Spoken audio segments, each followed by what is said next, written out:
और अल्लाह के नबी सल्लल्लाहु अलैहि वसल्लम तमाम सहाबा को बाजमात नमाज़ पढ़ाते थे। एक हदीस में अल्लाह के नबी सल्लल्लाहु अलैहि वसल्लम ने बयान फरमाया, मेरा जी चाहता है कि मैं अपने मुसल्ले पर किसी को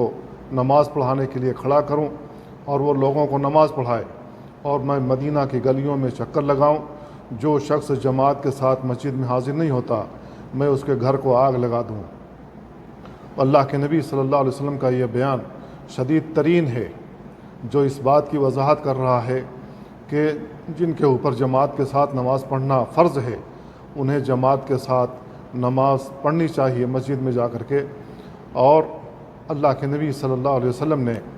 उनके घरों को आग महज इस वजह से नहीं लगाई कि उसमें ख़वातीन और बच्चे होते हैं जिन पर जमात से नमाज फ़र्ज़ नहीं है,